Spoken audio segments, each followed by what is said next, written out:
આપણે આજે ચોખાની ચકરી બનાવવાની છે। એના માટે 500 ગ્રામ ચોખાનો લોટ છે, 1 વાટકી મલાઈ છે દૂધની, તલ છે, લીલા મરચાં છે ક્રશ કરેલા। હવે આપણે આમાં નાખીશું। એમાં આપણે પહેલાં સૌપ્રથમ સ્વાદ પ્રમાણે મીઠું, આ લીલા મરચાં ક્રશ કરેલા, તલ, જીરું, હળદર,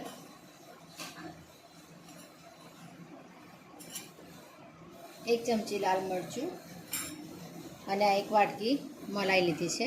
એ બધી મલાઈ, ખાંડ નાખવાની છે। એટલે આપણે શું છાશથી કે દહીં થોડુંક નાખીએ, ઘણા અડધી વાટકી દહીં પણ નાખે છે, પણ મારી પાસે ખાટી છાશ છે એટલે હું ખાટી છાશથી લોટ બાંધી દઈશ। અડધી વાટકી ખાટી છાશ લેવાની। હવે આ બધું મિક્સ કરી દેવાનું અને પરોઠા જેવો લોટ બાંધવાનો, એટલે ચકરી પાડવામાં સારું રહે।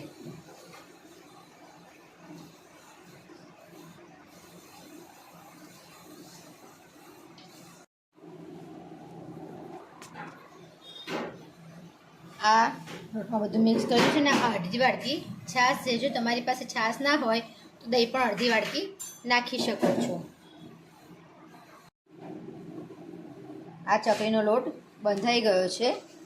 આ થોડોક આવી રીતે થોડો ઢીલો રાખવાનો રોટલી જેવો, એટલે થોડીક વાર થશે એટલે એની જાતે થોડોક કઠણ થઈ જશે, કારણ કે ચોખા પાણી પીવે ને એટલે। પછી આપણે થોડીક 10 મિનિટ રહીને આપણે ચકરી પાડીશું। જો આવી રીતે ચકરી પાડવાની, આવી રીતે તમે પ્લેટફોર્મ પર પણ કરી શકો છો કે થાળીની પાછળ પણ તમે પાડી શકો છો। અને પછી આને આ નાના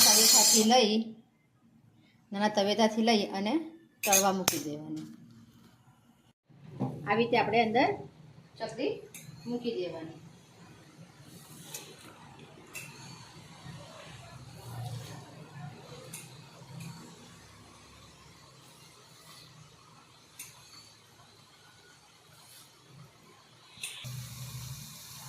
આ સહેજ ગુલાબી કલરની થાય ત્યાં સુધી આપણે ચકરી તળવાની।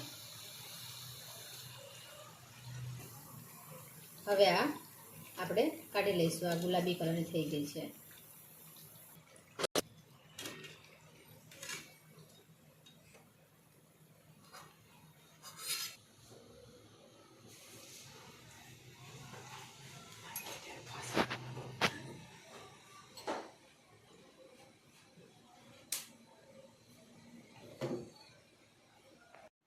આપણી ચકરી આ રેડી થઈ ગઈ છે। આ એકદમ સોફ્ટ અને કડક પણ થઈ છે।